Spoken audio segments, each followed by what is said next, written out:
quiero plantear la situación de qué es lo que pasa con la venta del inmueble. Siempre desde el punto de vista de una persona humana, para ubicarlo, para que ustedes vayan haciendo el análisis desde el caso concreto. Ahora que tienen la técnica, ya han visto el impuesto a las ganancias, bienes personales, están desarrollando sus primeras clases de IVA. Bueno, quiero hacer un repaso de situaciones que han visto, pero desde el punto de vista del caso. Vamos a ver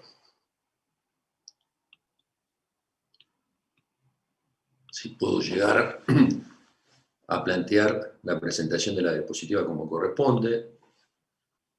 Ahí está. Bien, vamos a hablar entonces de la venta de inmuebles situados en el país por personas humanas o sucesiones indivisas ubicadas en el país. Tengan presente que en este primer análisis lo fundamental es que el inmueble se encuentre situado en el país. Después voy a cambiar y voy a ver qué es lo que pasa cuando el inmueble esté situado en el exterior. Y entonces la pregunta es, ¿qué pasa cuando la venta de un inmueble situado en el país la realiza una persona humana? Aquí. Recuerden ustedes que la persona humana, en su concepción, liquida el impuesto por año calendario. El año calendario es el año de referencia de la pauta del ejercicio. Esto quiero decirlo porque supongamos que yo inicio actividad, me matriculo como profesional en junio del 2020. Bueno, en definitiva, voy a liquidar el impuesto por todo el año 2020. Y esto tiene una repercusión en la posibilidad de las deducciones personales, tanto la ganancia no imponible, la deducción especial, que en este caso fíjense que si yo soy un nuevo profesional, tengo una deducción especial incrementada en 1.5. Recuerden los nuevos profesionales, la definición de nuevos profesionales es el artículo 99 del decreto reglamentario de ganancias. Y entonces, en ese esquema, la deducción especial, la ganancia no imponible, se va a computar por todo el año 2020. Yo estoy liquidando todo el año 2020, aun cuando he comenzado la actividad en junio. Lo mismo me ocurre con un monotributista que pasa al régimen general y pasa en septiembre. Él va a liquidar el impuesto por todo el periodo, el año 2020 completo. E insisto, esto tiene repercusión en las deducciones personales, en cuanto a la posibilidad de admitirla en forma completa. Entonces yo les decía, bueno, una persona humana, el periodo de liquidación es el año, y tengan ustedes presente que la persona humana puede tener rentas de imposición global, 4 categorías, o de imposición celular. Hoy la mecánica de liquidación del impuesto a las ganancias conlleva que una persona humana, en su esquema de liquidación, tiene que contemplar 2 liquidaciones: la imposición celular por un lado, la imposición global por el otro. ¿Hay un punto de conexión entre ellas? Sí, el monto consumido. Porque si yo tengo rentas de imposición celular, voy a tener, en nuestro país vence primero la imposición global. En este momento todos estamos ante la expectativa de que se prorrogue, pero el vencimiento es la imposición global 11, 14 y 15 de junio, la imposición celular más adelante, 22, 23 de junio. Pero yo, antes de presentar la imposición global, la declaración jurada, tengo que tener definida la liquidación de imposición celular, porque hay un punto de conexión entre ellas que tiene que ver con el monto consumido. Si yo tengo renta en la imposición celular, por ejemplo, he vendido acciones que no cotizan y entonces están alcanzadas por el impuesto y entran en la imposición celular en la clase prevista en el artículo 98 y he tenido ganancias, eso lo voy a tener que considerar en el monto consumido que está exteriorizado en la determinación global. En definitiva, a ver, me quiero quedar tranquilo que están todos adentro, porque me sigue marcando que hay gente en sala de espera.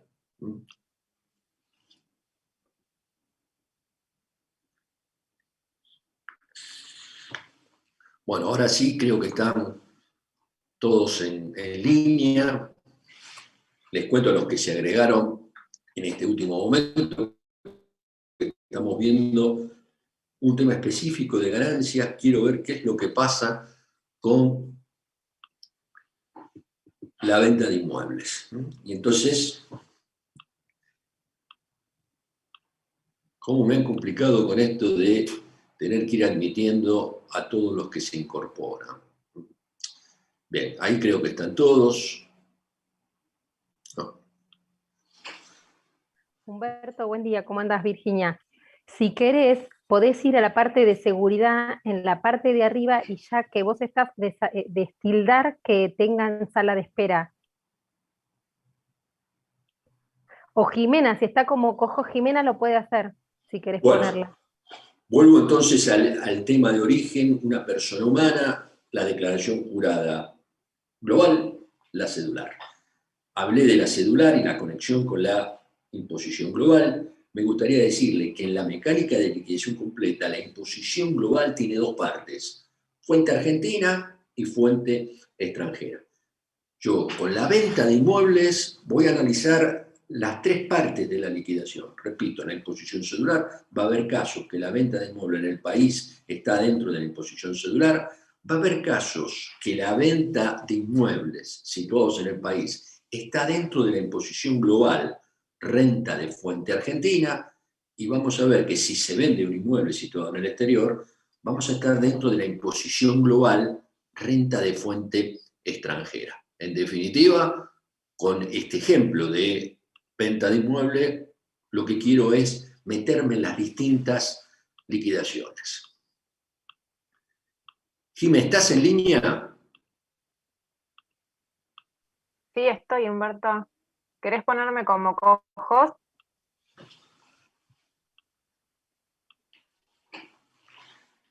Y entonces, focalizando el análisis a la venta de inmuebles situados en el país,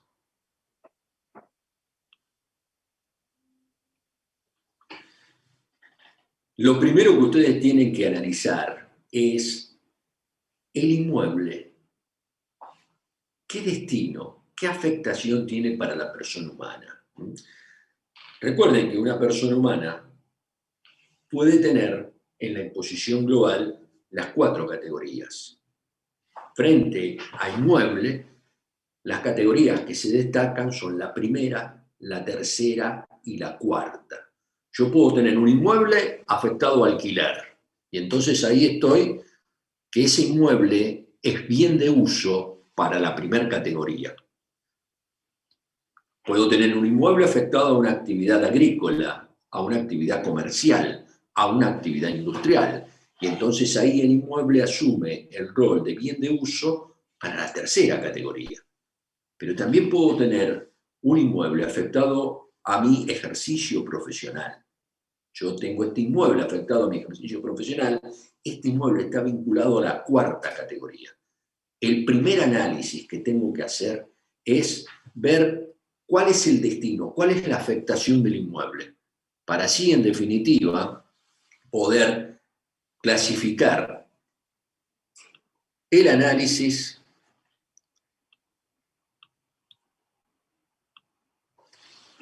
en lo siguiente.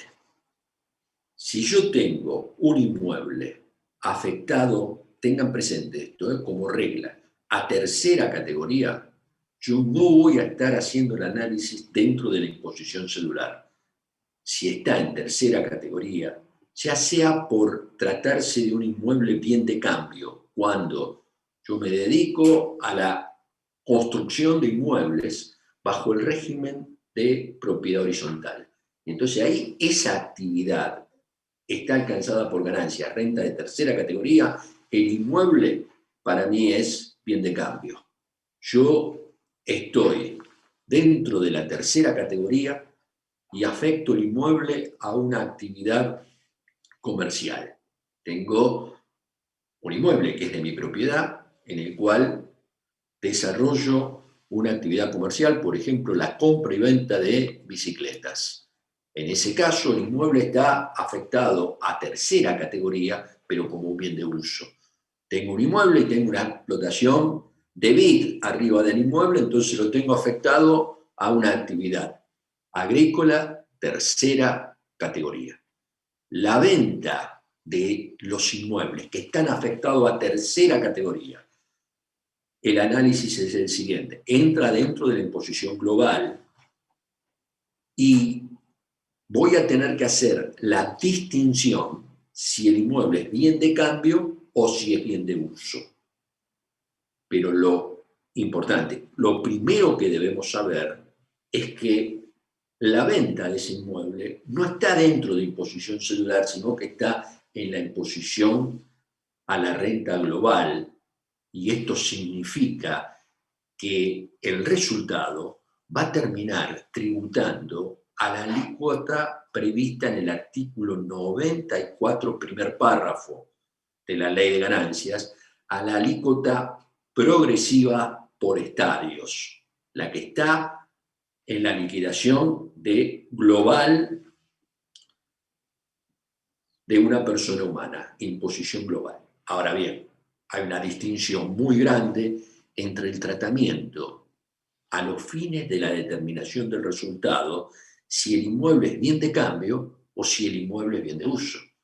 Si el inmueble es bien de cambio, en este caso cuando el inmueble está afectado a loteo, construcción y venta de propiedad horizontal, a desarrollo de conjuntos inmobiliarios, yo soy un arquitecto o constructor, compro un inmueble, lo refacciono, lo armo, lo vendo, esa actividad es renta de tercera y el inmueble específicamente es un bien de cambio. Y entonces, ¿cómo determino el resultado?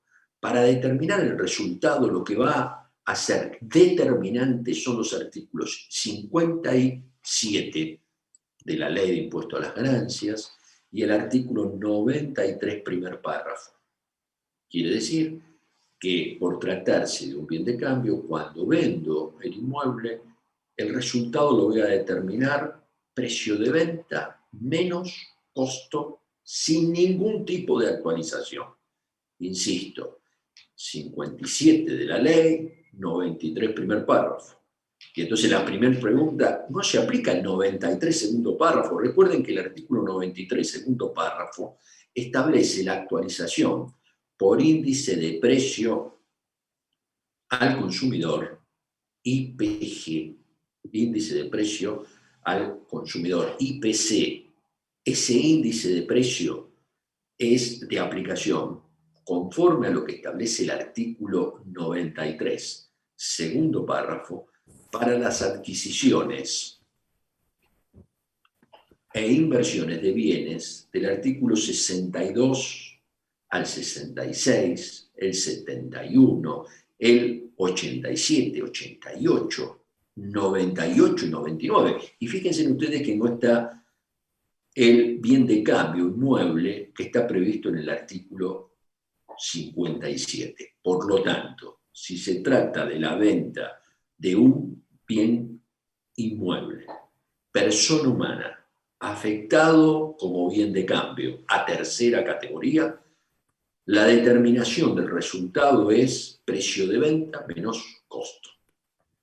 Pero tengo que decirles algo más, sí, que si el contribuyente está dentro de la procedencia del ajuste por inflación, recuerden que si yo estoy parado en el año 2020, la procedencia del ajuste por inflación se da si la variación de diciembre del 2019 a diciembre del 2020 supera el 15%, cosa que ocurrió porque superó el 36 la variación fue 36.14, lo que superó entonces el 15%, y entonces el contribuyente está determinando la venta de un bien de cambio en el 2020, además tiene que saber que va a considerar como ajuste estático en el ajuste por inflación.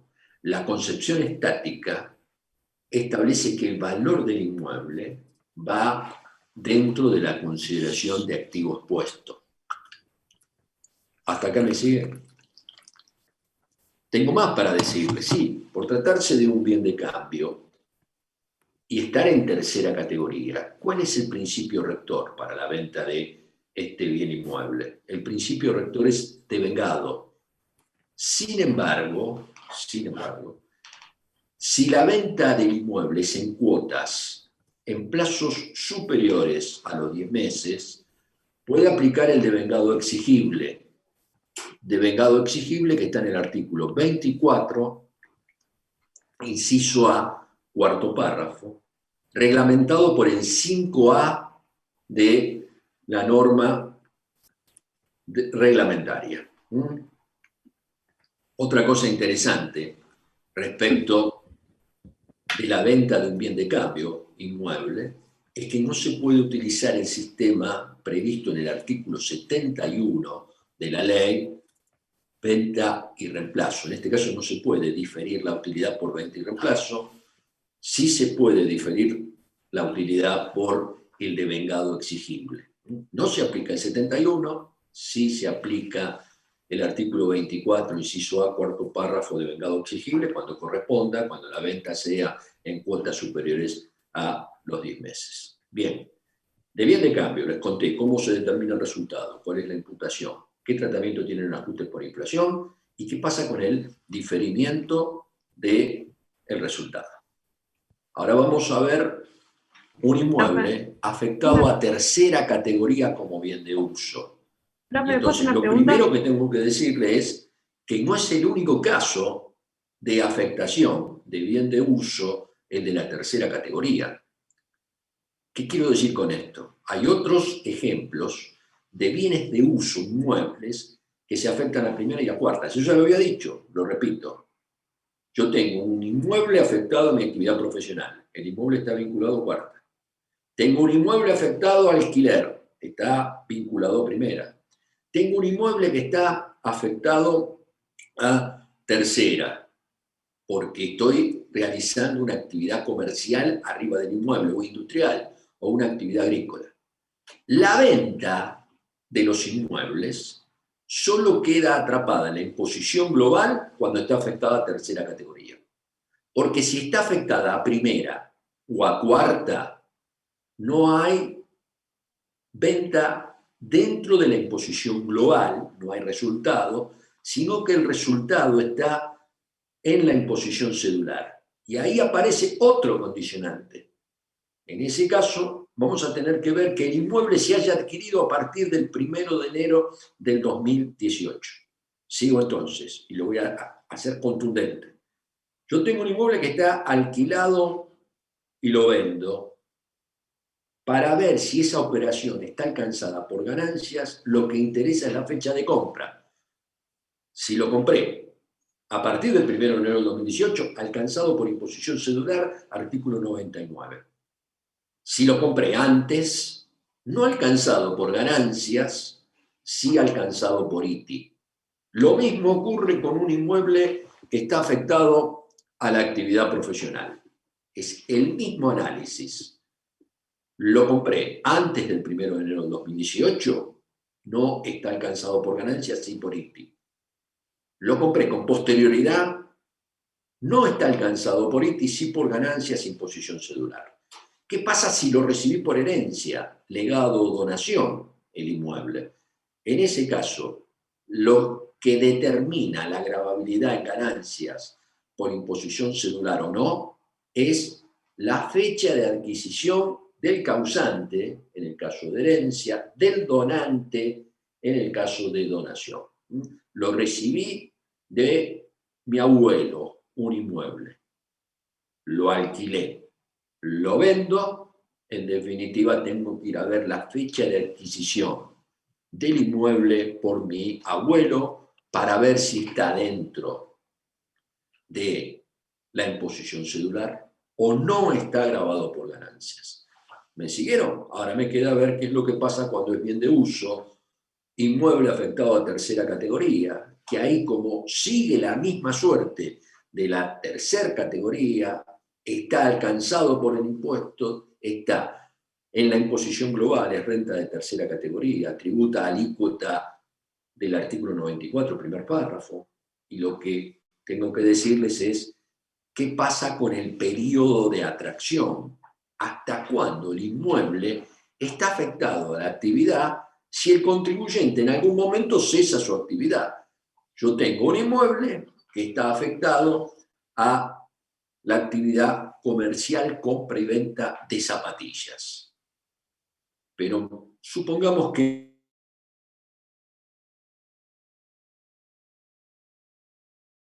muy importante, dejó de ser un lugar de paso, ya no me conviene tener esa actividad, y entonces decido alquilar otro inmueble, paso la actividad a otro lugar, y este inmueble quedó desocupado.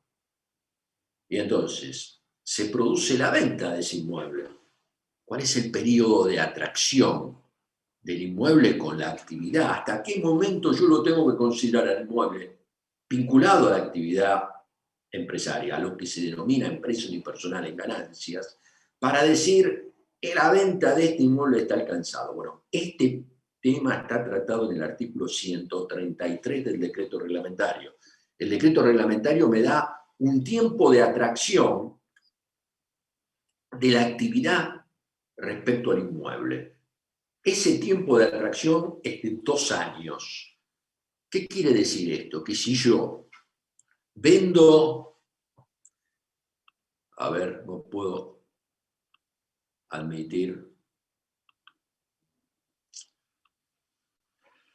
si yo vendo el inmueble dentro de los 2 años de la última operación, el inmueble está alcanzado por impuesto a las ganancias. Ahora vamos a ver cómo, en definitiva, cómo está alcanzado ese inmueble, y tengo que tributar por imposición global.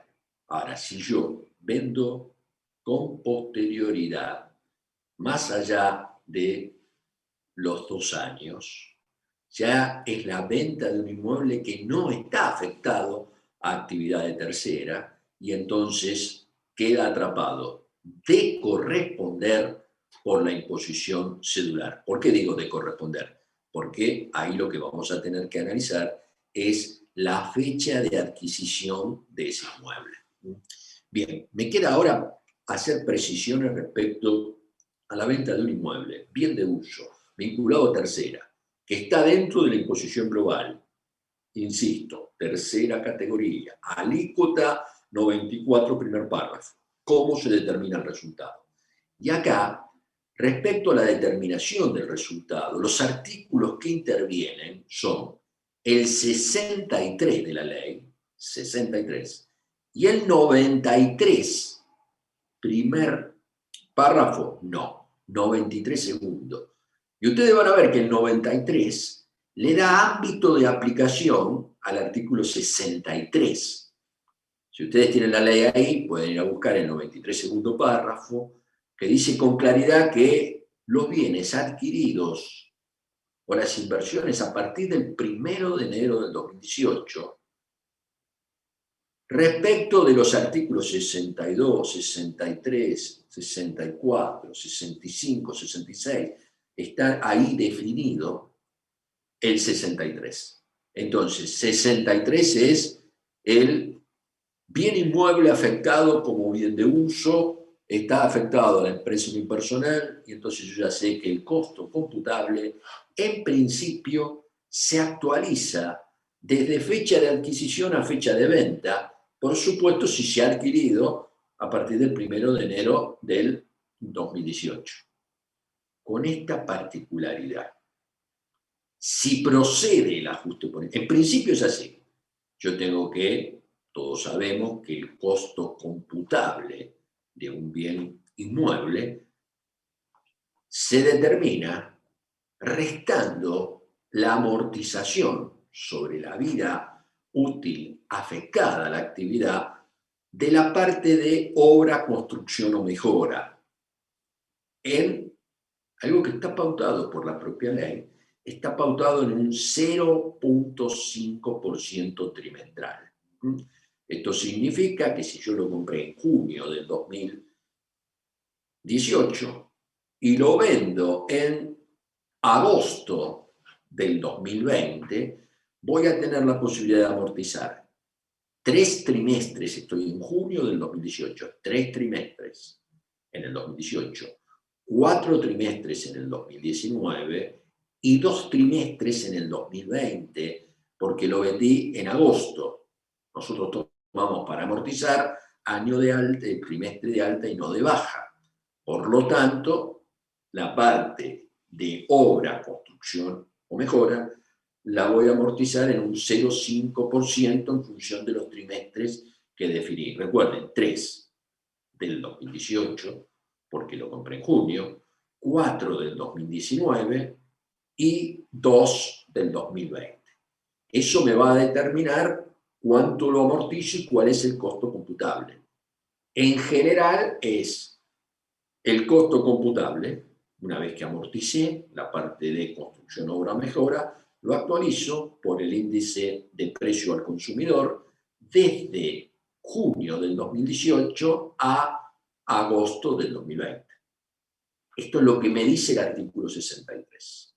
Sin embargo, un parrafito, el anteúltimo párrafo del 63, me establece que si el ajuste por inflación es procedente, y este es un caso año 2020, donde es procedente el ajuste por inflación, cuando yo vendo un bien de uso en el año, el bien de uso, recuerden ustedes que en el ajuste por inflación,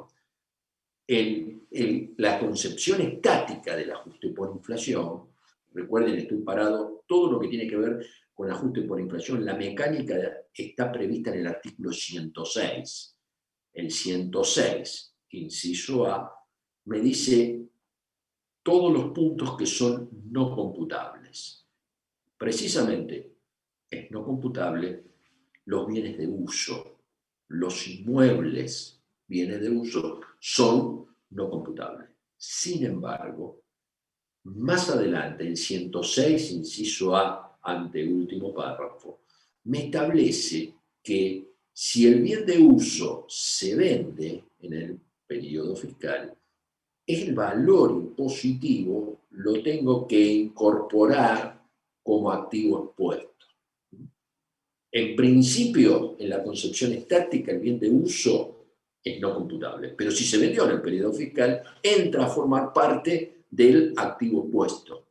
Y entonces, a los efectos de la determinación del resultado, el precio de venta menos costo computable, tengo que hacer el mismo proceso respecto de la amortización, porque el cálculo del costo computable es el mismo. Se amortizan 3 trimestres en el 2018, 4 trimestres en el 2019, 2 trimestres en el 2020, pero el cálculo de la actualización aquí es desde adquisición, junio del 2018, hasta el inicio del periodo fiscal en el cual se vende. O sea que lo tengo que actualizar junio del 2018 a diciembre del 2019. ¿Y saben por qué? Porque el ajuste por inflación lo que hace es toma ese costo impositivo, lo incorpora como expuesto y lo actualiza hasta diciembre del 2020. Porque si el contribuyente vendió el inmueble, se quedó con dinero y entonces la desvalorización llega hasta el cierre. Ese es el fundamento de por qué la técnica de liquidación hace toda esta consideración, que si el bien de uso permanece a diciembre del 2020 es no computable. Pero si se vende, lo hace ser activo expuesto al inicio y la actualización para el costo computable solo llega hasta ese inicio, porque después, ¿quién trae la actualización? La trae el activo puesto de punta a punta. Bien, vimos cómo se determinó el resultado. No les conté qué es lo que pasa respecto a, por tratarse de un bien de uso, un inmueble, porque esto lo prevé el 71, yo puedo hacer lo que se llama el diferimiento de la utilidad por reinversión del bien de uso. Artículo 71, en este caso es procedente porque se trata de un bien de uso. Puedo diferir por el artículo 71 la utilidad, por supuesto en la medida que reinvierta en otro inmueble, y la reinversión tiene que ser del precio de venta, no de la utilidad. Si no es la totalidad del precio de venta, el diferimiento es en proporción. Y otra cosa interesante es que también se aplica el devengado exigible. Yo puedo utilizar un sistema, si voy a, en definitiva, a ver, esperen que tengo más gente para admitir.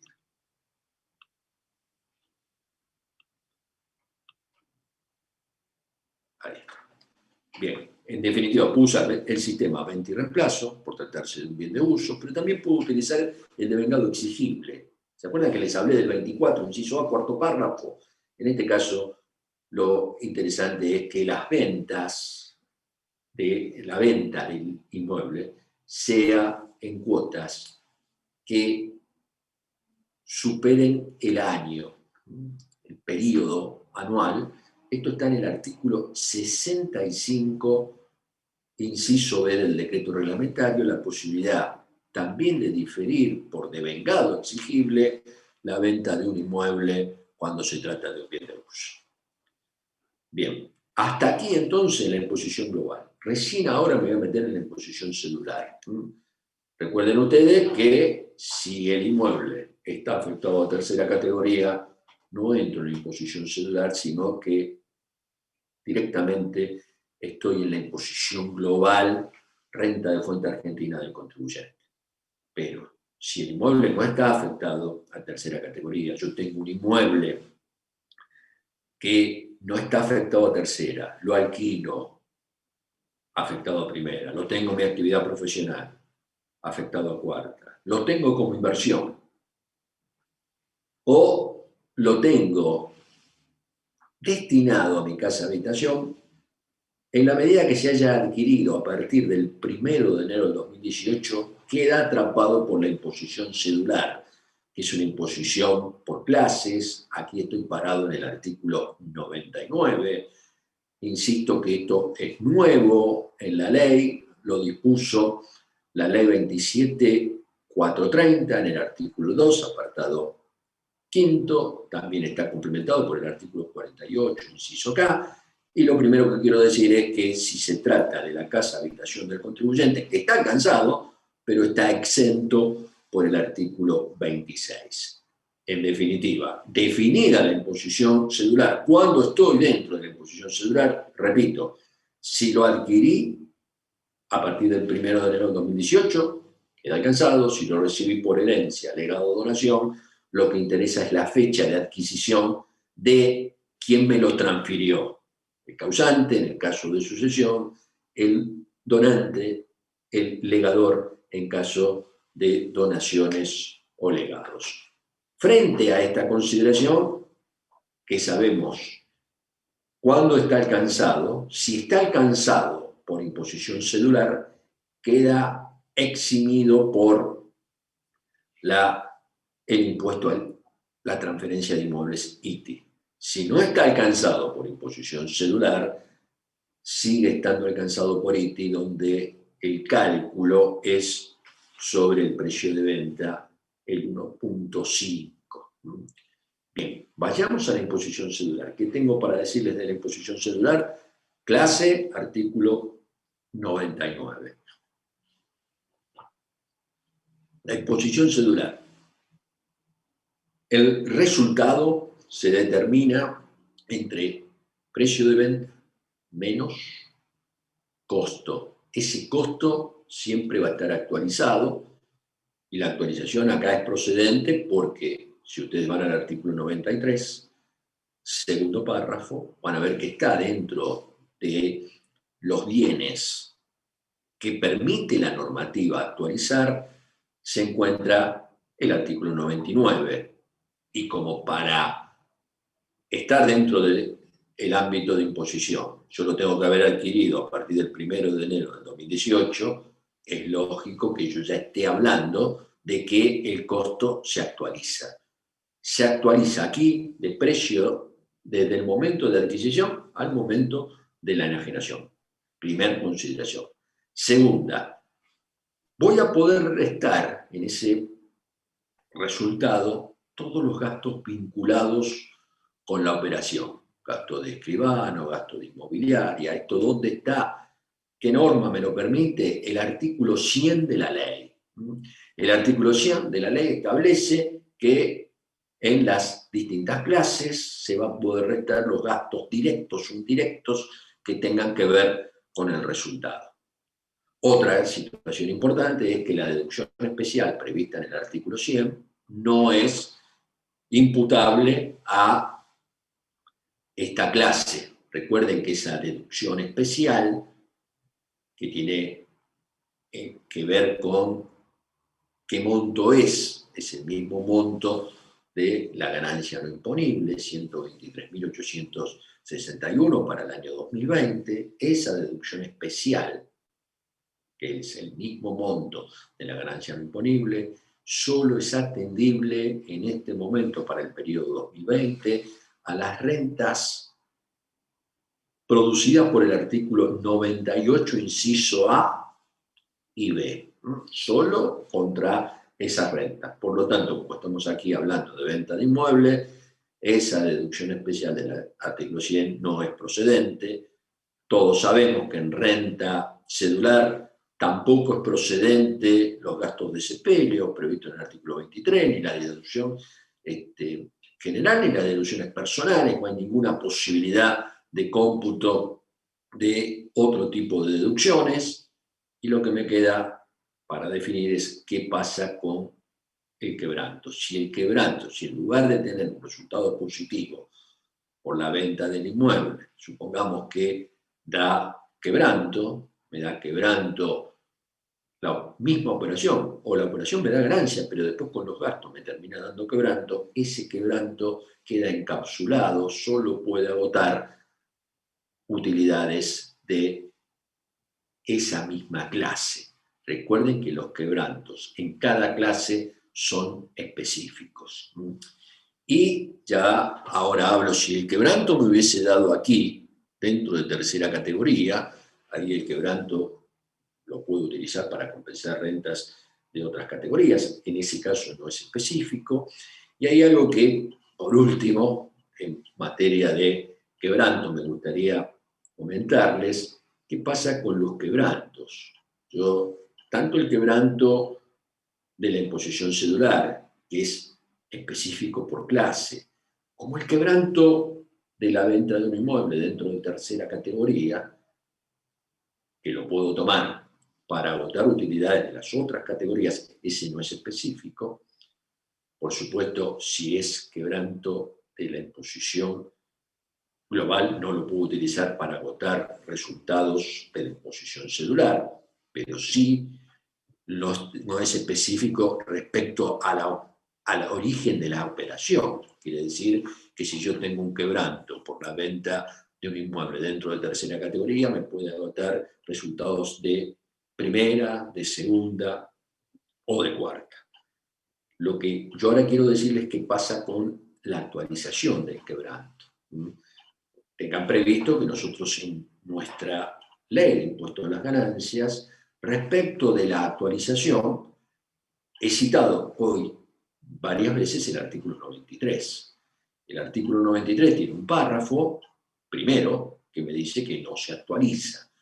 No lo dice así, que los valores de la norma no se actualizan, porque hace la referencia a una ley, artículo 39 de la ley 24073, es una norma que suspendió todo tipo de actualización en el impuesto a las ganancias, donde la norma preveía una actualización, quedó suspendida.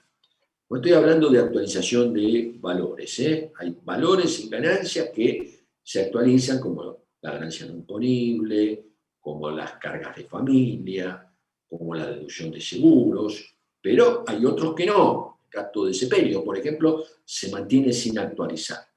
O la deducción de la amortización, hasta 20.000 pesos para el caso de los automóviles. O los gastos vinculados al automóvil, que también tienen un monto que no se ha ido actualizando.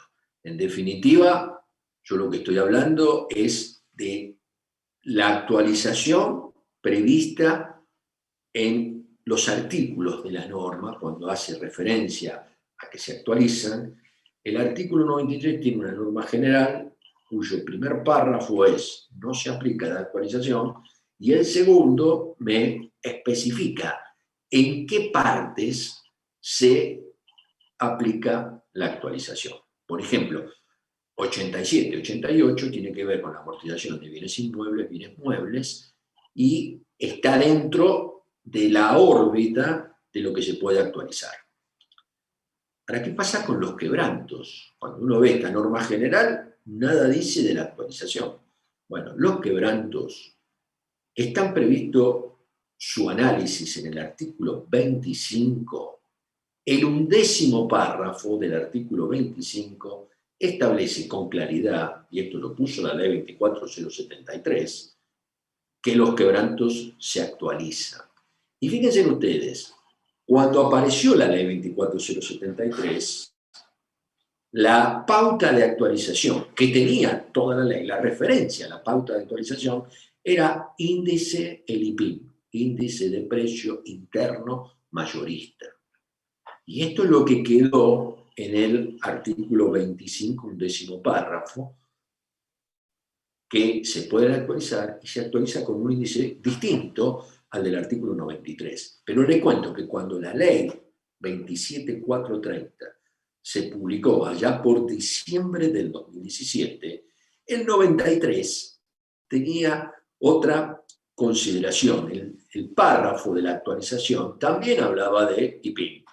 Con posterioridad vino otra ley, la 27468, de diciembre del 2018, y modificó el 106, inciso A, último párrafo. Perdón, no es el 106, inciso A, el 106, últimos dos párrafos, que tienen que ver con los tiempos del ajuste por inflación. La ley original hablaba de que la procedencia del ajuste por inflación era en tercios. Esta ley estableció una pauta de medición distinta. Fue la que estableció primer año 55, segundo año 30, tercer año 15, y además cambió el índice. Cambió el índice y lo puso en el índice de precio al consumidor. Esa ley nada dijo de lo que establecía el artículo 25. Entonces no es que la ley se olvidó. La verdad, nosotros no podemos interpretar normas considerando que el legislador comete errores.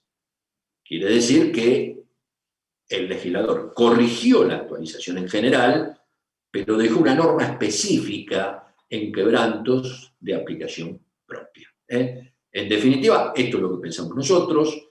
El fisco, a través de una pregunta frecuente, definió otro criterio.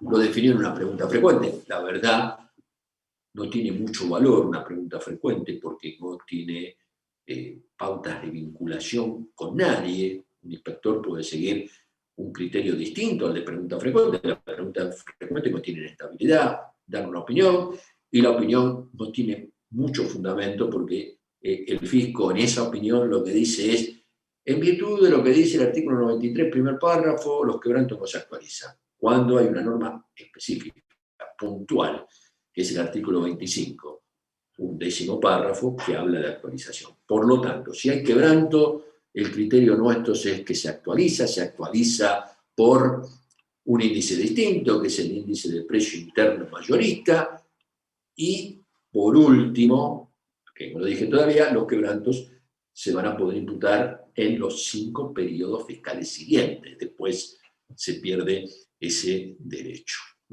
Bien, hasta aquí entonces todo lo que tiene que ver con esta primera diapositiva.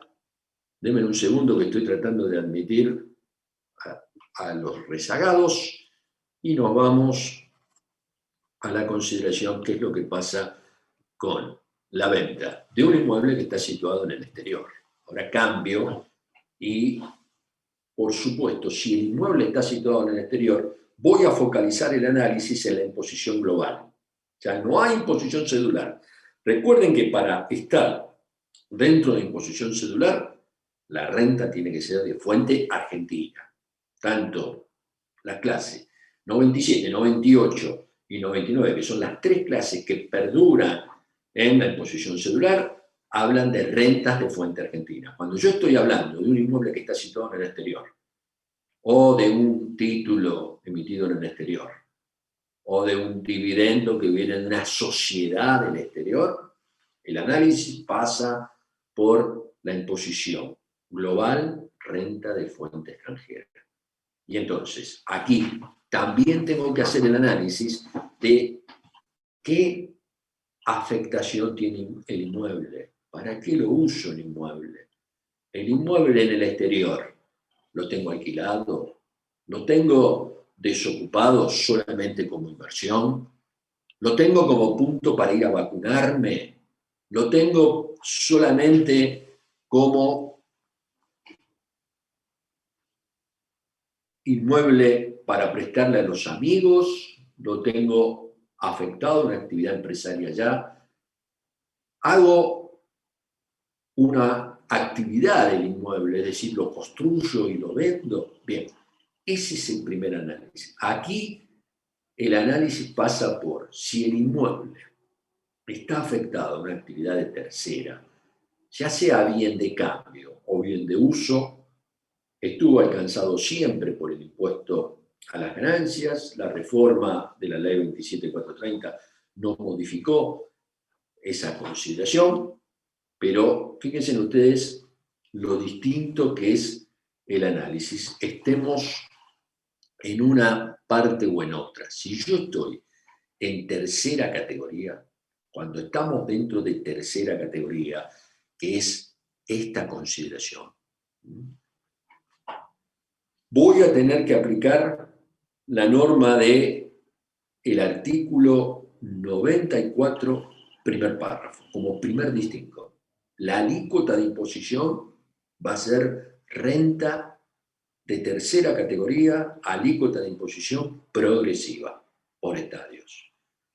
La determinación del resultado es precio de venta menos valor de costo. No se actualiza el costo.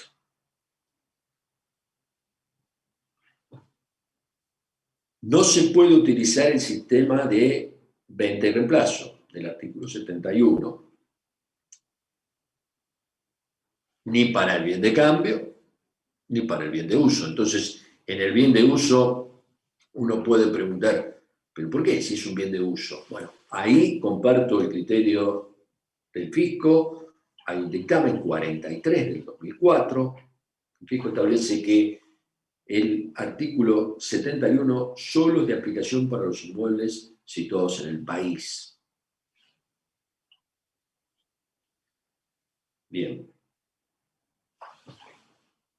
Hablé entonces de la determinación, por supuesto en tercera categoría estoy con el principio de lo devengado, lo vendí en cuotas, no importa, en el momento de la venta aparece la imputación al periodo fiscal. Ahora, si el inmueble no está afectado a una actividad, lo tengo yo para vivienda, lo tengo para alquiler, lo tengo para prestar a los amigos, lo tengo como inversión, entonces ahí sí voy a tener que hacer un análisis en el momento de en qué momento lo adquirí. Si lo adquirí a partir del 1 de enero del 2018, la operación está alcanzada por ganancias, imposición global, renta de fuente extranjera, y acá se aplica la alícuota del artículo 94, tercer párrafo. La alícuota es del 15%. Recuerden que el artículo 94, tercer párrafo, establece una situación especial dentro de la segunda categoría. Tengan presente que cuando nosotros armamos la mecánica de liquidación, imposición global, renta de fuente extranjera, lo ideal sería tener 5 columnas. Rentas generales por un lado, primera, segunda, tercera y cuarta, y la quinta columna que es segunda categoría, renta específica, que está formada por lo indicado en el artículo 94, tercer párrafo, la venta de acciones, valores representativos, depósitos de certificado de acciones, títulos, bonos, demás títulos, valores. Ahí se incluye una obligación negociable, un fondo común de inversión, participaciones sociales de cualquier tipo, monedas digitales e inmuebles. Todos, y derechos sobre inmuebles. Todos esos bienes, su venta está alcanzada al 15%. Ahora, ¿qué pasa con los rendimientos? A ver, yo tengo un inmueble y lo alquilo, renta de primera, renta general. Todas las rentas generales, yo tengo títulos, bono del Tesoro Americano. El rendimiento de esos títulos, segunda categoría. Tengo acciones de sociedades del exterior. La venta de la acción es segunda categoría, resultado específico. Pero el dividendo entra en segunda categoría y tributa a todas las rentas generales, 94 primer párrafo. Las rentas generales tributan a la escala progresiva. Puedo llegar a pagar el 35%. Ahora, la venta de acciones, la venta de un inmueble, la venta de moneda digital, la venta de una participación en una SRL, la venta de una obligación negociable, de un fondo común de inversión, todo eso, por supuesto, es renta de segunda categoría específica, tributa al 15%. ¿Y cómo determino el resultado? Insisto, estoy acá, inmuebles adquiridos con posterioridad al 1 de enero del 2018. Para no olvidarme, si yo lo adquirí antes del 1 de enero del 2018, no estaba la vigencia de la ley 27430. La venta de un inmueble en el exterior adquirido con anterioridad al 1 de enero del 2018 no está alcanzada por ganancias. No está alcanzada por ganancias. Y tampoco está alcanzada por ITI, porque ITI alcanza los inmuebles que están situados en el país. Ahora, yo lo compré con posterioridad. Ya definimos que está dentro de la segunda categoría específica, tributa 15%, me falta definir cómo se determina el resultado. Y a los fines de la determinación del resultado, el artículo que es clave es el 143 de la Ley de Ganancias. Artículo que está en segunda categoría, 143. Artículo que establece cómo se determina el resultado. Yo voy a tener que tomar el valor del inmueble adquirido en la moneda extranjera del país donde está situado ese inmueble. Si está en Uruguay, en pesos uruguayos. Si está en Miami, en dólares. Si está en España, en euros. Y así voy a tener que ver cuál es ese valor de adquisición. Por supuesto, en el momento de la venta, me paro, lo vendo en agosto del 2020. Lo vendo, supongamos, en $250.000. ¿Cuánto lo compré? En 230. La diferencia, 20.000, es utilidad. Al tipo de cambio vendedor del día de la venta lo paso a pesos. Y ese es el valor, el resultado alcanzado por el impuesto que tributa en segunda categoría renta específica, al 15%. Por supuesto, también voy a poder, si tengo gastos vinculados con esa operación, tomarlos, lo voy a tomar al tipo de cambio correspondiente al momento del pago, de esos gastos van deducidos, y en definitiva, esa es la forma de cálculo. Les dije, esto lo saco del artículo 143. Me queda algo más. Todas las rentas del artículo 94, tercer párrafo, las rentas de la categoría, segunda categoría específica por el tratamiento de la alícuota, tienen en común otro tratamiento, que es el quebranto específico. Pero atención, eso que tienen en común tiene una excepción. La excepción es para los inmuebles y los derechos de transferencia sobre inmuebles. Entonces, lo primero que les tengo que decir es que los quebrantos de fuente extranjera tienen un tratamiento específico respecto de la fuente. Solo un quebranto de fuente extranjera puede agotar utilidades de renta de fuente extranjera. ¿Qué quiere decir esto? Yo tengo las dos liquidaciones, fuente extranjera y fuente argentina. El quebranto de fuente argentina no agotado aquí, lo puedo utilizar para agotar resultados de fuente extranjera.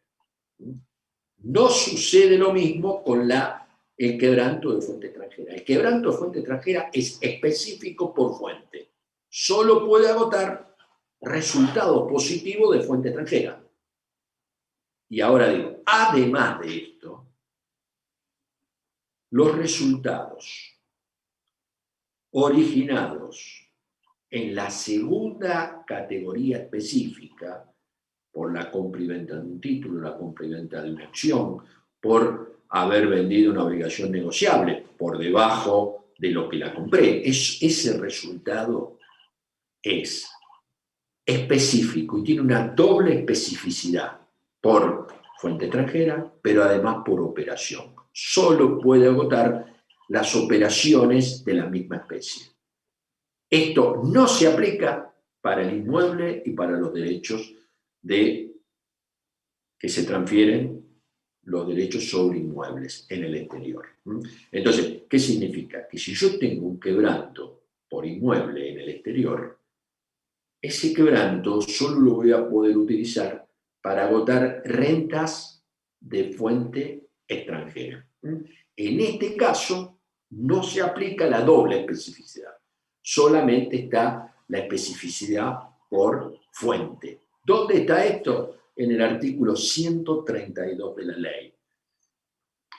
Van a ver ustedes que en el primer párrafo, cuando habla de la especificidad por operación, aparecen todos los demás, las acciones, las cotapartes, los valores, incluye las monedas digitales, pero no dice nada de los inmuebles y de los derechos sobre inmuebles. En definitiva, hasta aquí tengo más cosas para decirles, podría tocar el tema de bienes personales y todo, pero me puse la pauta de hacer 1 hora de ganancias para darles también mi visión del impuesto a las ganancias.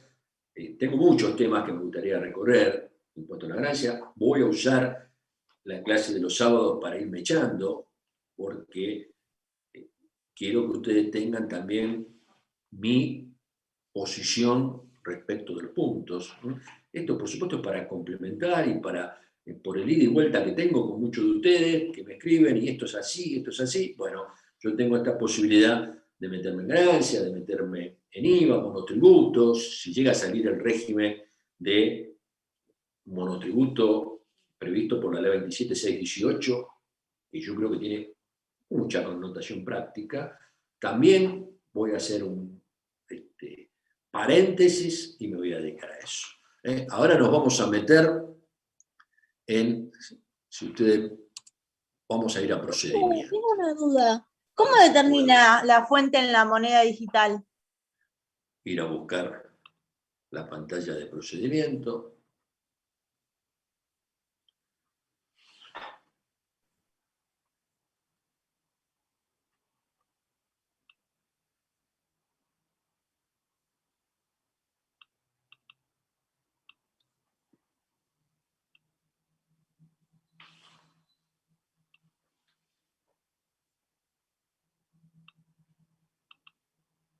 Bien.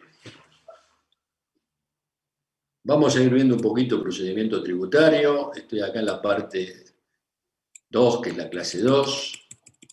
Acá tengo Humberto, ahí están haciendo una el consulta en el resumen, chat.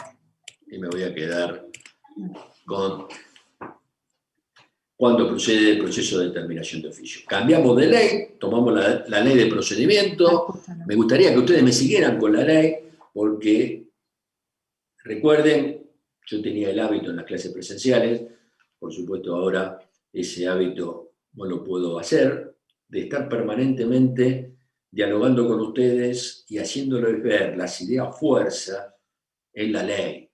Si ustedes se acostumbran a seguirme focalizando, viendo la parte específica de la ley que estoy hablando, la resaltan, ustedes pueden después tener ya las ideas fuerzas marcadas en el mismo texto que están estudiando. En definitiva, esa es la idea. Por lo tanto, si ustedes me acompañan, lo vamos focalizando en la ley de procedimiento. Lo primero que tengo que decirles es que el sistema de nuestra ley, lo que está contemplando permanentemente que el contribuyente presente la declaración jurada. Nunca pierdan de vista esto, que si el contribuyente no presenta la declaración jurada, se produce un quiebre en la relación fisco-contribuyente. En cualquier impuesto. Hoy está pasando con aporte. Mucha gente presentó la declaración jurada y pagó, pero hay muchos que no hicieron nada. Y entonces el fisco tiene que salir a buscarlos. Y acá la ley de procedimiento está preparada para esto y da distintas herramientas que puede aplicar la administración. Si yo no presento una declaración jurada, el fisco tiene distintos caminos. El primer camino que tiene, el más urgente y el que debería aplicar a menudo, yo si algún día estoy en la administración, voy a ser el loco del 31, es la figura del pago provisorio de impuesto vencido, artículo 31 de la ley de procedimiento. ¿Que cuándo se aplica? Se aplica cuando el contribuyente no presenta la declaración jurada. Pero fíjense ustedes, como en todos los institutos, lo primero que hace la ley es asegurarse que el contribuyente presente la declaración jurada. Entonces, la ley lo que estipula es que lo primero que tiene que hacer la administración, vencida la declaración jurada, es emplazar a que el contribuyente regularice su situación. Solo puede aplicar la figura del pago provisorio de impuesto vencido si se dan estas situaciones. Venció el impuesto. El fisco intima dentro del plazo de 15 días para que se regularice esa situación. Para que lo intima que al contribuyente presentar. Es así la intimación. Se le hace saber que, en primer lugar, se le intima que presente la declaración jurada del periodo tal, cuyo vencimiento fue tal, dentro de los 15 días. Se le hace saber que la intimación es en curso de lo previsto en el artículo 31. De no prosperar, de no presentar, de no regularizar su situación, se aplicará el procedimiento previsto en el artículo 31. Y entonces, vencimiento de la declaración jurada, emplazamiento a que el contribuyente presente la declaración jurada, silencio del contribuyente. Si el contribuyente no lo hace, pasan los 15 días, ahí viene el cuarto requisito. El fisco tiene que conocer la medida tributaria del contribuyente. Si el contribuyente nunca presentó declaración jurada, no le va a poder aplicar el 31. Pero si el contribuyente una vez sola presentó, y bueno, ya tiene, alguien inició actividad, presentó ganancias, bienes personales, bueno, ya ese contribuyente tiene el peligro que si no presenta la declaración jurada del fisco, buscando la recaudación, la FIP-D tiene como primer objetivo recaudar. Buscando la recaudación le aplica la figura del pago provisorio de impuesto vencido. También la ley le da a la administración, en toda la capítulo de infracciones, posibilidades de que el fisco aplique sanción. Si el contribuyente no presenta una declaración jurada determinativa, automáticamente surge la sanción. Quiere decir que en el sistema registral ya aparece esa marca como que el contribuyente no presentó, ya hay una multa. Lo que pasa es que el valor de la multa hoy es insignificante. Hoy estamos hablando de 200 y 400 pesos. No le mueve la situación a nadie ese tipo de infracción. Entonces, en el caso de que el contribuyente persista en la actitud de no presentar declaración jurada y que la multa automática, el fisco también puede emplazarlo a hacer. Y si no lo hace, ahí hay un requerimiento no cumplido. También el fisco puede pretender aplicar la figura del artículo 45, la omisión de impuestos. La omisión de impuestos está prevista también para el que, ante la falta de presentación de una declaración jurada, o sea, fíjense ustedes, tiene la parte de recaudación y la parte sancionatoria. Pero además, lo que le da la ley, que es lo que vamos a empezar a hablar ahora, es, no importa que el contribuyente venga y pague, porque el contribuyente, si le hacen pago por omisión de impuestos vencidos, lo va a pagar. El fisco puede llegar a conocer cuál es la obligación tributaria. Para eso pone en marcha la determinación de oficio. Determinación de oficio que solo es procedente en dos situaciones.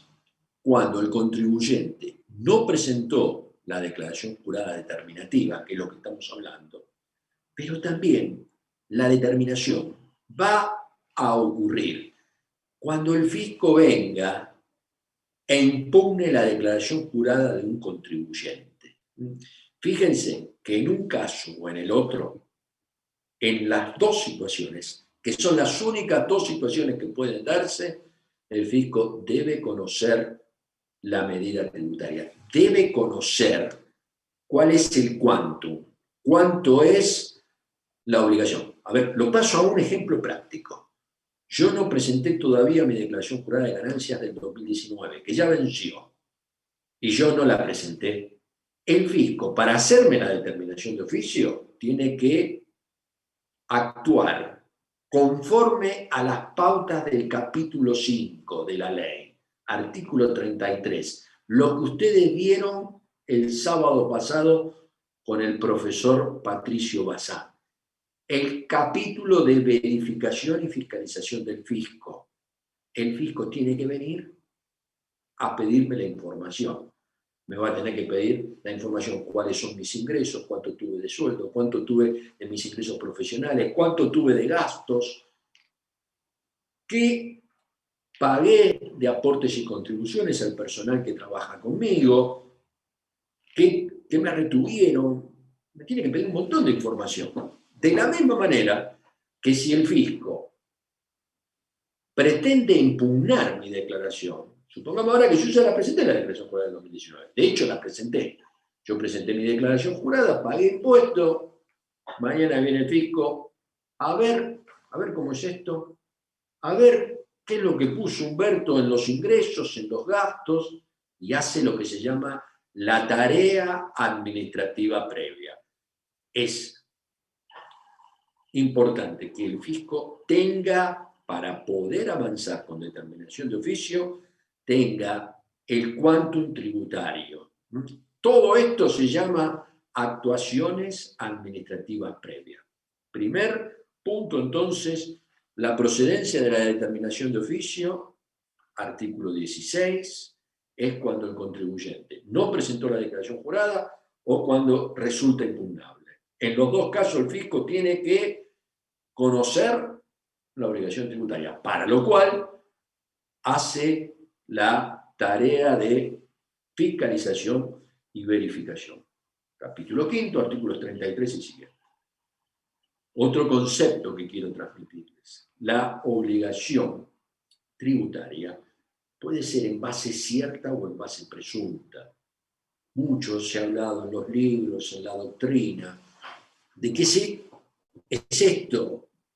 ¿Puede el fisco utilizar uno u otro? ¿Son sistemas alternativos? La respuesta es no. Base cierta es la base que surge de la contabilidad, de comprobantes reales. Yo tengo comprobantes que están volcados en la contabilidad, llevo la base cierta, priva la base cierta. ¿Cuándo se puede aplicar en forma presunta? ¿Qué es aplicar la obligación tributaria en forma presunta? A ver, un ejemplo de esto.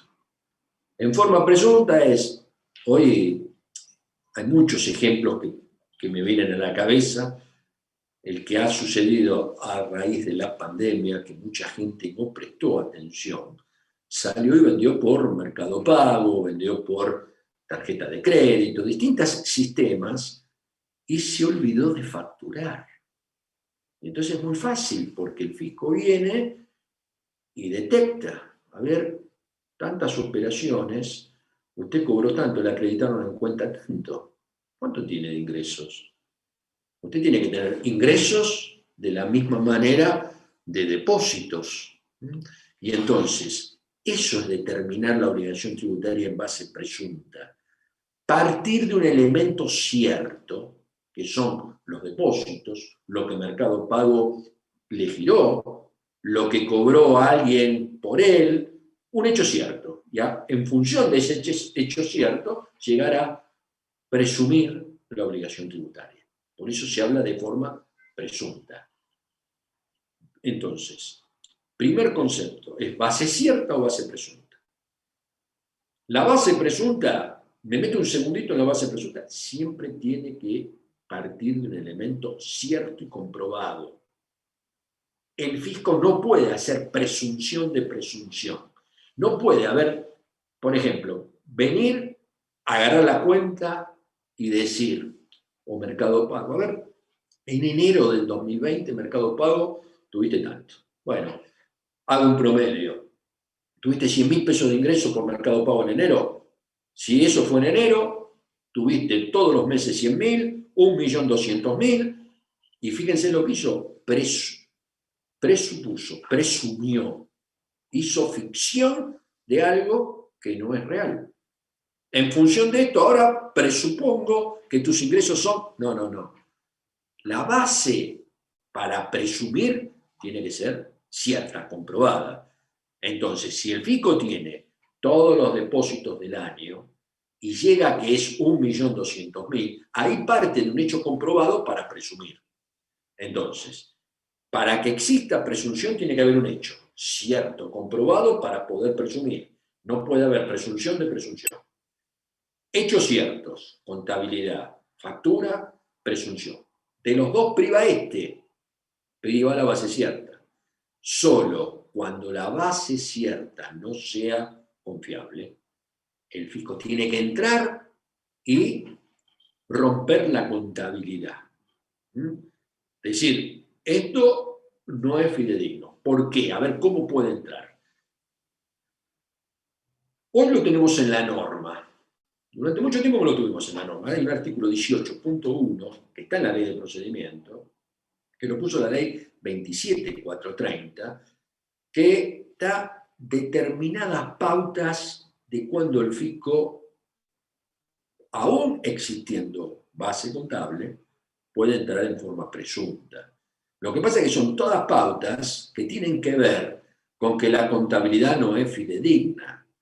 Las pautas son, si el contribuyente tiene ingresos no registrados, o si tiene compras o servicios no realizados, o si ha evaluado mal el inventario, o si ha ocultado inventario, estoy paradito ahí en el artículo 18.1, inciso C, y hablé de las 4 cuestiones que marca el inciso C.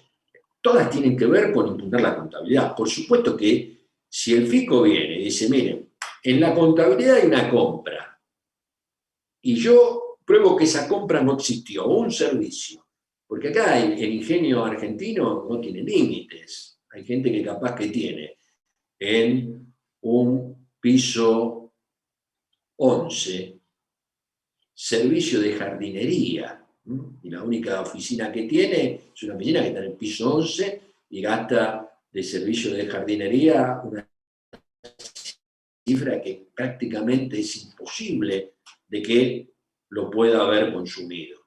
Si el fisco llega ahí, detecta, es tan alevoso el servicio que ha tomado la empresa, que no lo es, entonces si el fisco ahí tiene la posibilidad de decir, miren, esto no es real. Y además, esto está anulando la contabilidad y entonces se puede avanzar en forma presunta.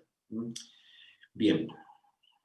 Dicho esto, tengan presente que el proceso de determinación de oficio, sea en forma presunta o en forma cierta, de las dos maneras, el procedimiento es el mismo. ¿Cuál es el proceso de determinación de oficio? Inicia con una vista, ¿no? Le da 15 días al contribuyente para que conteste la vista y termina el fisco resolviendo, determinando impuestos. Ese es el proceso de determinación de oficio que está pautado en el artículo 16 y 17. Un tema que les quiero contar, porque ustedes lo van a ver en la ley. La ley en el artículo 16.1 tiene un acuerdo conclusivo voluntario. Lo puso la ley 27430, esto todavía no se reglamentó y no lo voy a meter en algo que por hoy es teoría pura. Mi idea es contarle las cosas que suceden en la práctica. En la práctica, lo que tenemos que tener en cuenta frente al proceso de determinación de oficio es puntualmente lo que les voy a decir ahora. Veo gente que ya está perdiendo la atención.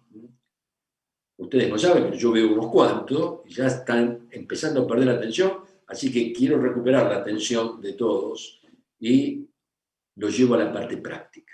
Esto que yo les voy a contar ahora, en forma permanente lo hablo con los contadores, pero permanente, ¿eh? El proceso de fiscalización tiene que ser escrito. Primer pauta que les doy. Esto está apoyado en lo que dice el artículo 34 del decreto reglamentario de la ley de procedimiento. Yo hablé de vista, contestación y resolución. Yo ya hablé hace 15 días, ahora voy a volver a esquematizarlo, que la resolución que determina tributo tiene que tener requisitos. Uno es que esté fundamentada. Si yo no presenté declaración jurada, el fisco avanza con el proceso de determinación de oficio, pero va a tener que fundamentar su posición. Mucho más si yo presenté declaración jurada y viene el fisco y me la impugna, porque está impugnando lo que yo hice, y entonces va a tener que fundamentar. En ese fundamento, el fisco tiene que refutar todas las observaciones que yo he planteado, pero no solo en el proceso de determinación de oficio, lo dice claramente el 34 del decreto reglamentario, sino también en la etapa administrativa previa, en la etapa de la fiscalización. Por eso es necesario que el proceso sea escrito. Por eso no vale, no tiene ninguna eficacia los llamados por teléfono del inspector. Hoy se acostumbra el inspector a pedirme cosas por WhatsApp. Uno, con mucho respeto, le tiene que decir, no, pedímelas por requerimiento. Otra cosa interesante es que los contribuyentes tienen un servicio en la página web, que es el servicio CEFI. A todo aquel que me llama y me dice, tengo una inspección, yo le digo, cargate el servicio CEFI, que es el seguimiento de fiscalización. Yo lo cargo y entonces, vía página web de la FIP, sé cuáles son los impuestos que me están viendo, qué periodos, quién es el inspector, quién es el supervisor, cuál es el estado de la inspección, en qué estado está. ¿Yo cumplí con mis requerimientos? Si yo cumplí y me llama un inspector, podemos hablar de cualquier cosa, pero no tenemos que hablar de la parte de la fiscalización. Los inspectores se tienen que acostumbrar a mandarme requerimiento. Me manda el requerimiento, yo lo contesto. Si me manda el requerimiento, en el CEFI va a decir pendiente de cumplimiento. Yo estoy dentro del periodo, tengo tiempo para contestar. Todo esto es en la etapa administrativa previa. ¿Y cómo llegamos al proceso de determinación de oficio? Llegamos porque una vez que el inspector llega al quantum tributario, conforme a lo que establece el 36.1 de la ley, me tiene que, antes de iniciar el proceso de determinación de oficio, intimar a que yo ajuste Si es una declaración jurada original, la que presente la original. Si me está impugnando, el inspector me va a hacer una prevista, una proforma de ajuste, me comunica cuál es la pretensión del fisco y yo ahí tengo dos alternativas. La primera es consentir. Si yo consiento, presento la declaración jurada original o rectifico.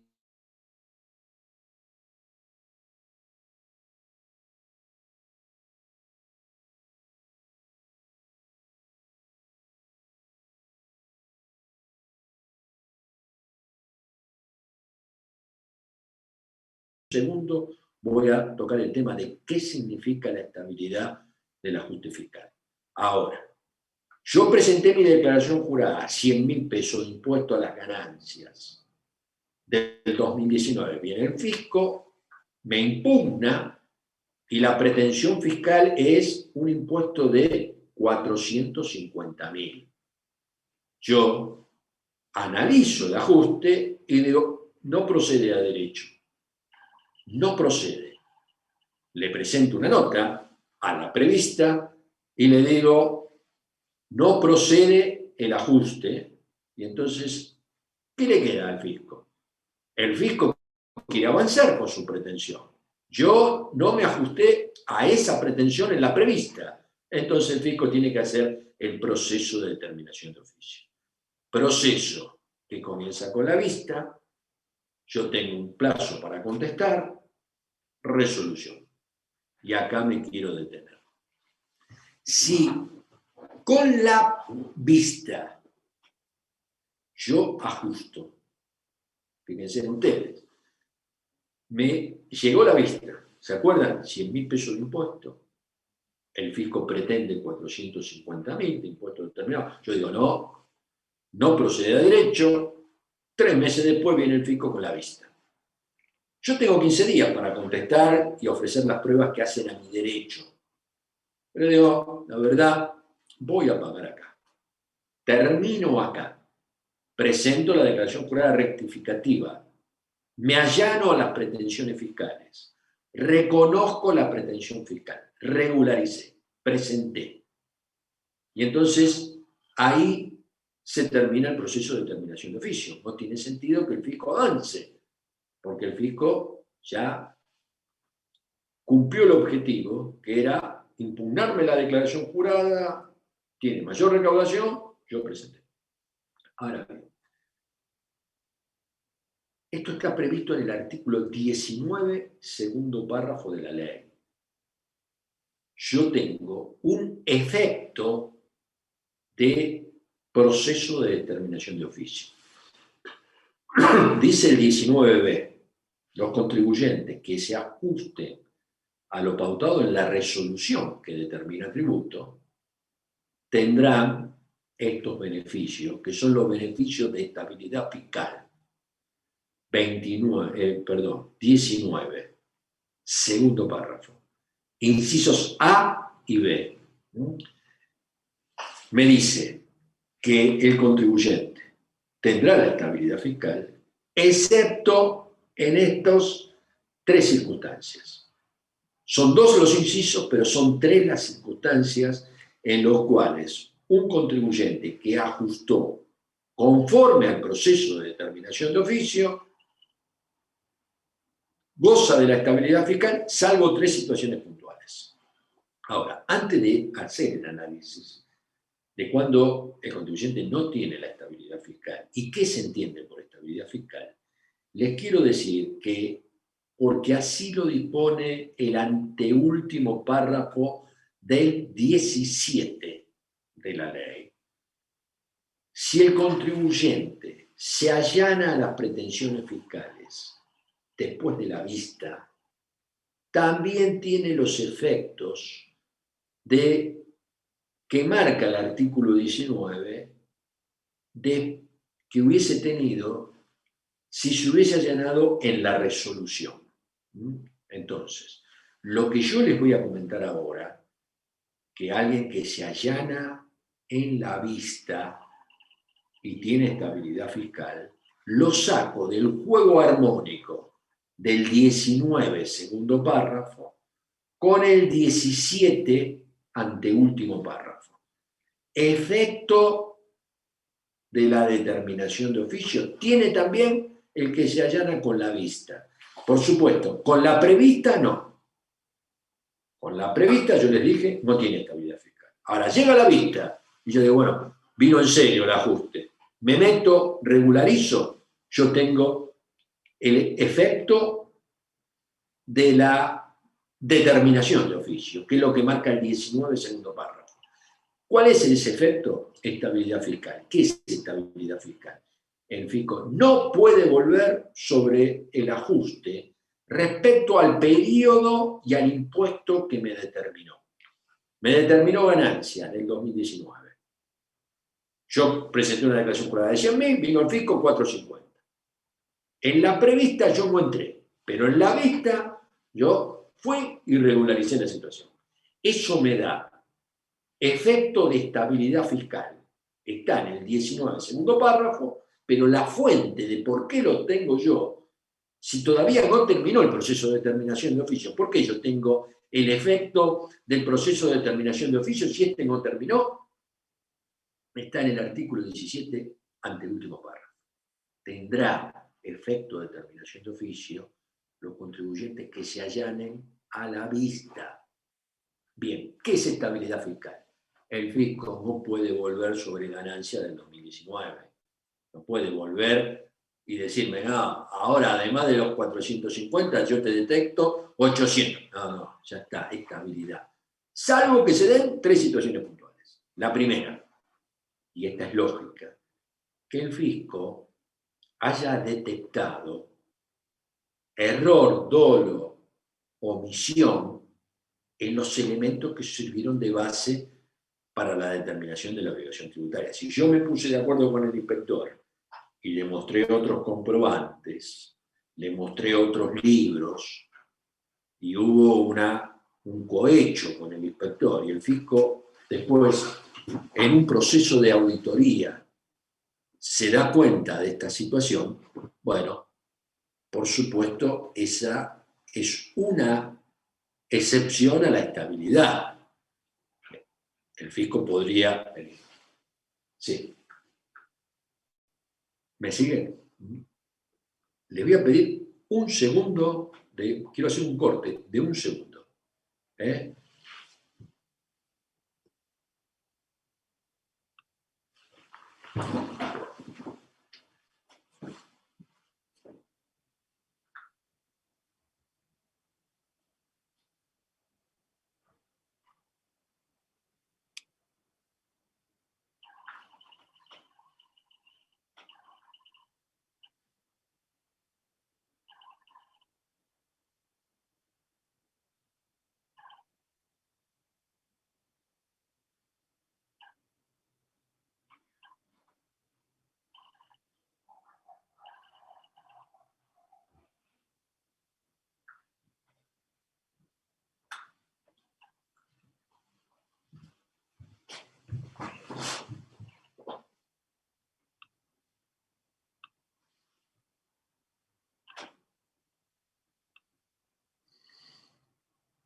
Bueno, ¿me escuchan bien?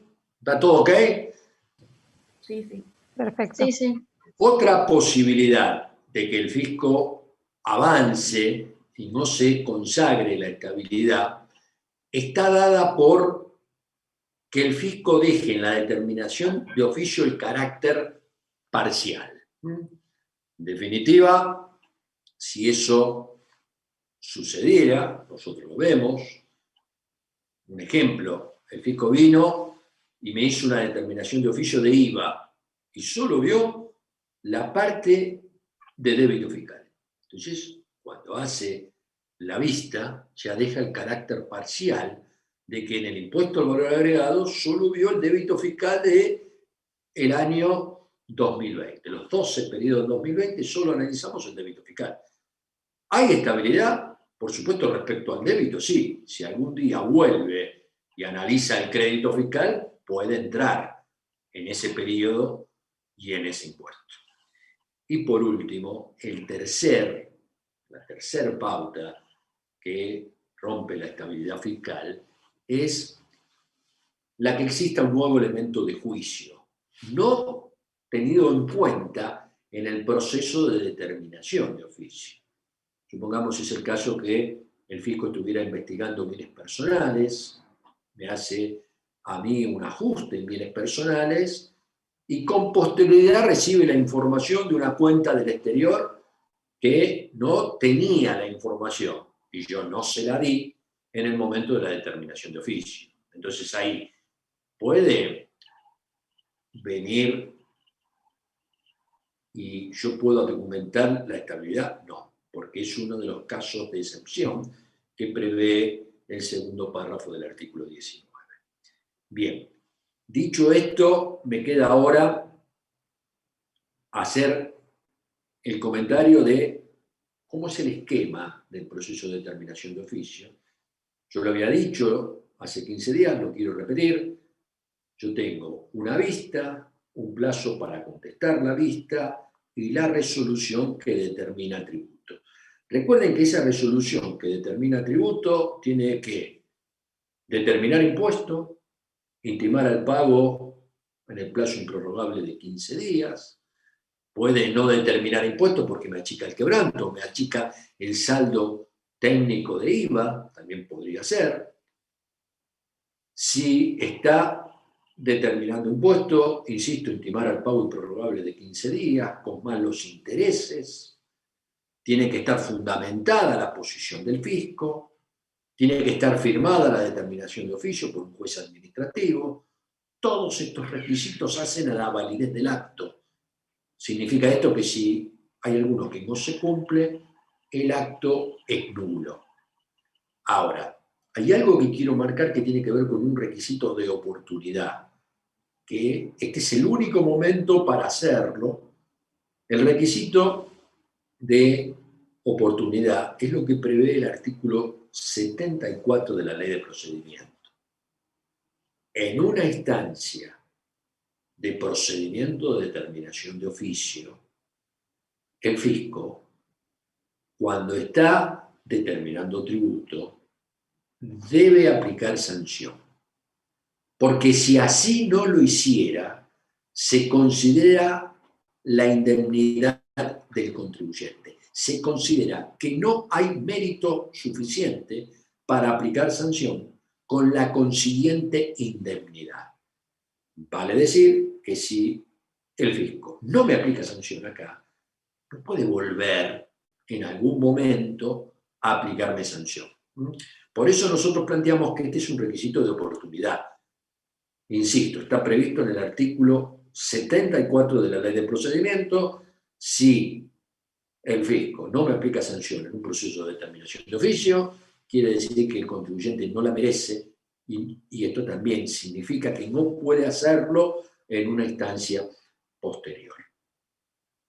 Otra cosa que quiero plantear, que es muy interesante, es qué pasa en el después.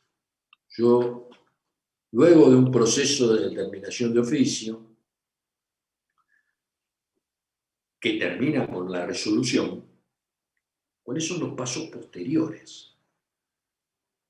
Insisto con el ejemplo. Había presentado una declaración jurada de 100.000 pesos y para mí está bien, es correcto. Pero viene el fisco, cambia la apreciación, es un criterio distinto, no lo comparto. El fisco avanza, me determina 450.000 pesos. Yo no ajusto por prevista. El fisco me hace el proceso, llega a la vista, yo contesto que no corresponde, el fisco, resolución, que determina tributo.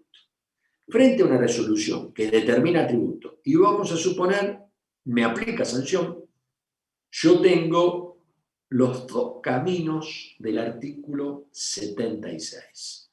Dos caminos. Caminos que son alternativos, uno u otro.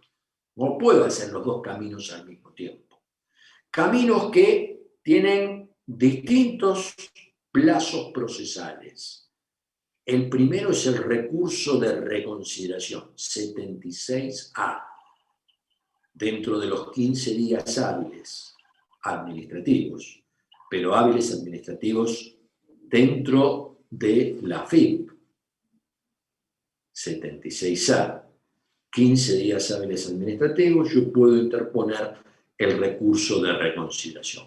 Este recurso es mucho más simple que el otro, no necesita patrocinio, y lo interesante es que suspende la ejecutoriedad. ¿Suspende qué? Suspende que el fisco me pueda exigir el pago del impuesto y de la sanción.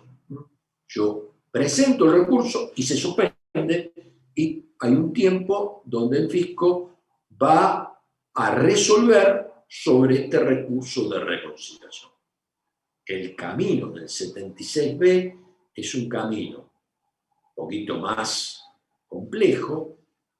También es dentro de los 15 días hábiles, pero son 15 días hábiles que tienen que ver con la justicia, porque el Tribunal Fiscal tiene otros tiempos que la administración, que la FIP. Por ejemplo, enero es totalmente un periodo inhábil, está en la vacación de invierno.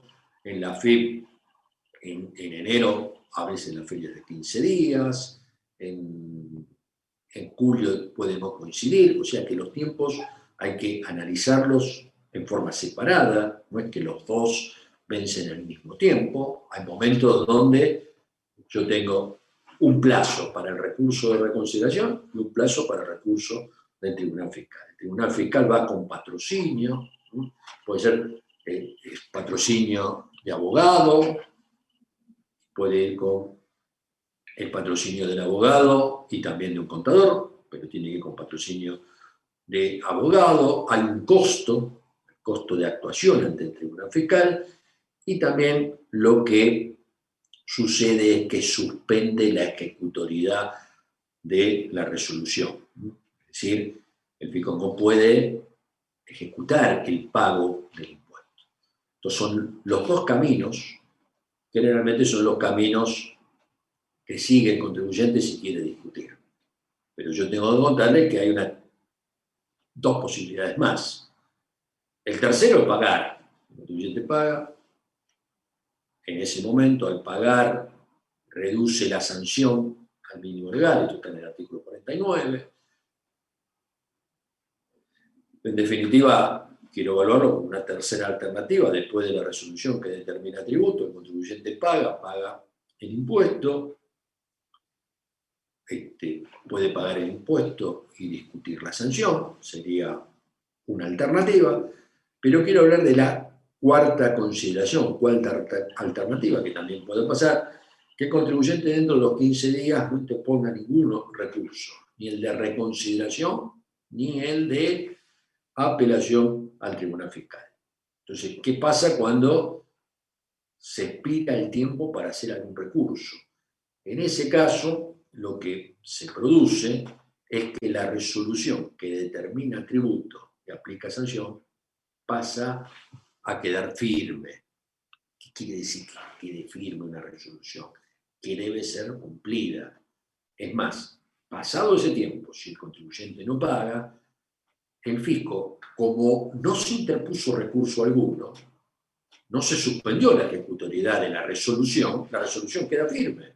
Entonces, si pasan los 15 días, hábiles administrativos, hábiles judiciales, dentro del tiempo del Tribunal Fiscal, el fisco queda habilitado para iniciar el juicio de ejecución fiscal.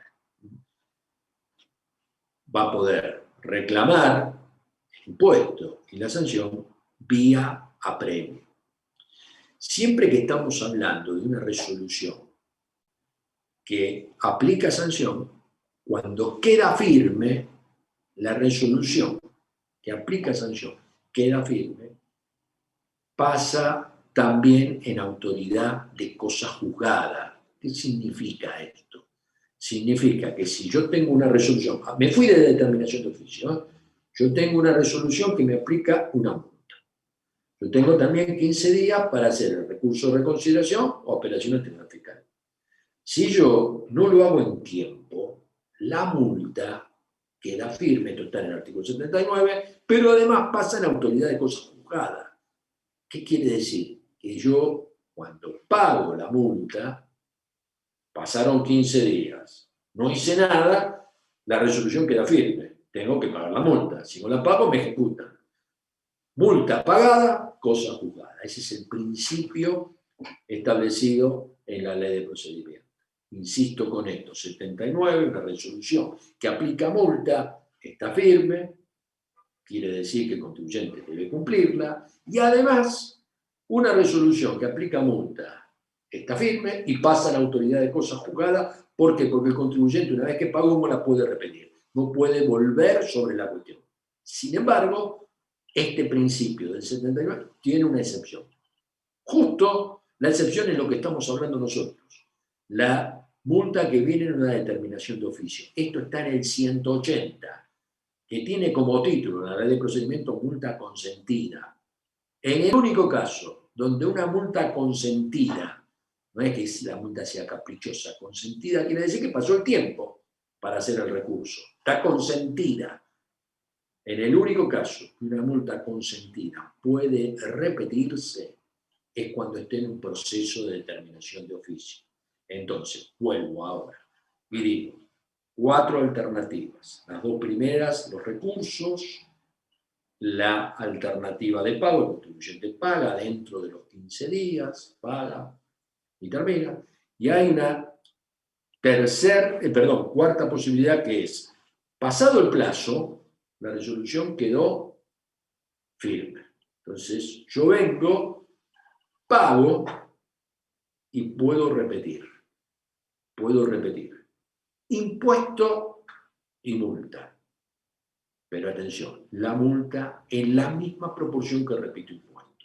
Es decir, ¿se acuerdan que yo hablé de un ajuste de 450.000 pesos? Supongamos que el contribuyente, ante un ajuste de 450 y una sanción de el doble de 900.000 pesos, 2 tantos en impuesto, el contribuyente deja pasar el plazo y después se da cuenta que tiene razón sobre 150.000 pesos. Entonces, paga 450 más 900 e inicia la repetición de 150.000 pesos de impuesto y puede también en la misma proporción repetir multa, o sea que estaría repitiendo 300.000 pesos de multa.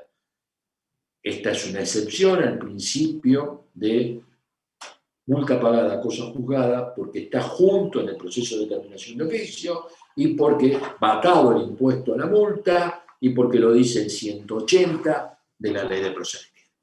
Bien, hasta aquí lo que yo tenía pensado decirles hoy. Me quiero meter un segundito en el artículo 18. Quiero plantear presunciones, que es lo que vamos a ver el sábado que viene. El sábado que viene voy a hablar un poquito de procedimiento y también voy a hablar algo de o ganancias o de bienes personales o monotributo. Vamos a ver un poquito el artículo 18, presunciones, 5 párrafos tiene, ¿no? El primero y el segundo da hechos y pautas de cómo la FIP puede presumir, cómo a partir de elementos ciertos el fisco puede avanzar en las presunciones. El quinto párrafo también tiene que ver con eso. El quinto párrafo del artículo 18 también tiene que ver con lo que hablamos hoy, de que base cierta, base presunta, solo cuando no exista la base cierta o cuando pueda impugnarse esta, se aplica la base presunta. Me quiero quedar ahora, para que ustedes lo vayan viendo, necesito que ustedes lo vayan viendo, se vayan metiendo en la mecánica, el cuarto y el tercer párrafo del 18, esenciales en el tratamiento de presunción. Es más, el cuarto párrafo tendría que estar por encima del tercero, pero bueno, el cuarto párrafo me establece una metodología, no puede aplicarse a un mismo impuesto y a un mismo periodo más de una de las presunciones del párrafo precedente. Eso es una pauta general. Y el tercer párrafo, que tiene un copete común a los distintos incisos, ese copete común dice, se admitirá como presunción general, salvo prueba en contrario. Me está marcando que siempre el contribuyente en presunciones tiene la prueba en contrario. Siempre la prueba en contrario es la base cierta. Es una presunción general, pero hay que estar siempre, desde el lado del punto de vista del fisco, viendo lo que el contribuyente puede manifestar, puede estar diciendo, porque esta es una presunción establecida por la ley. La ley, en distintas partes, en distintos incisos, no en todos, me da un hecho cierto, comprobado, que por supuesto va a tener que comprobar la administración, a partir del cual hay que hacer la presunción legal conforme está pautada en la ley. Les digo esto para que ustedes se ubiquen, y en el artículo 18, tercer párrafo, dentro de esta presunción general, se admitirá como presunción general, salvo prueba en contrario, después vienen distintos incisos. El inciso A no tiene nada que ver con la norma, hay una declamación, es algo que no está mal ubicado, dice las ganancias netas imponibles son 3 veces lo que destina el contribuyente al alquiler. La verdad es una presunción sin sentido, porque esto tiene que ver con las preferencias individuales. Yo puedo alquilar una mansión y no tener ganancias en proporción al alquiler de lo que yo destino a casa habitación. No tiene nada que ver esa presunción el fisco como la usa, la del inciso A. El inciso B es algo que, más que una presunción, es una herramienta que tiene la administración de desconocer cuando hay una transacción inmobiliaria a un precio notoriamente inferior a la realidad. El fisco, por supuesto, puede desconocer la consecuencia impositiva, nunca la transacción inmobiliaria. Ustedes saben que las transacciones inmobiliarias en nuestro país son a través de escritura pública. El fisco no puede desvirtuar la transacción porque hay un escribano que dio fe pública. Lo que puede hacer es desconocer el valor impositivo. O sea que sacando la pauta del inciso A y del inciso B, las demás sí son presunciones donde a partir de un hecho probado el fisco tiene que determinar la presunción como dice la ley. Y entonces el C habla de diferencia de unidades físicas en los inventarios, el C' habla de las diferencias por imagen satelital de las cosechas, de todo lo que tiene que ver con la actividad agrícola. El inciso D tiene que ver con lo que nosotros llamamos punto fijo, o la diferencia que el fisco hace al controlar presunciones de venta, controlar ventas repetidas. La verdad, esto más que una presunción, la del inciso D, es un control que puede hacer el fisco. Ya vamos a hablar el sábado que viene al respecto. En definitiva, después está la del inciso E, cuando el fisco detecta operaciones marginales, entra en un lugar y encuentra un listado de operaciones que tiene como título operaciones en negro, que no condicen con las registradas, declaradas, informadas o facturadas, y entonces ahí el fisco, a partir de ese elemento, puede hacer una presunción. La del inciso F, el incremento patrimonial no justificado, algo característico que se usa mucho. El fisco encuentra un bien que el contribuyente no había declarado. Hoy hay muchos casos de este tipo. El fisco tiene información de cuentas en Nueva Zelanda, en la India, en Alemania, que está poniendo en, lo llama a los contribuyentes y le dicen, acá tengo esta información, usted no lo tiene en la declaración jurada. Bueno, ¿qué pasa ante esa situación? ¿Qué puede hacer el contribuyente? ¿Cómo lo puede manejar? ¿Cuál es la consecuencia en la ley de procedimiento? Insisto, 18F, incremento patrimonial no justificado. El 18G tiene que ver con depósitos bancarios, donde el fisco, a través del depósito bancario, detecta es distinto a lo que el contribuyente declaró. Esa diferencia, cómo la puede proyectar. Y por último, el inciso H, ¿qué pasa con el personal no registrado? O en la medida que el fisco detecte sueldos por encima de lo que el contribuyente está declarando. Es decir, no solo cuando hay sueldos marginales íntegramente, ¿no?, personal no declarado, o cuando hay un sueldo mitad blanco y mitad marginal. En definitiva, eso es lo que vamos a ver el sábado que viene. Les agradezco mucho, quedo a disposición a través de mi mail y en definitiva nos estamos viendo. Buen fin de Se ha semana. mantenido la Excelente. cantidad de participantes, cosa que agradezco. Los saludo, hasta el sábado que viene. Buenas semana. Gracias. Gracias. Muchas gracias. Muchas gracias, saludos. Gracias, chao.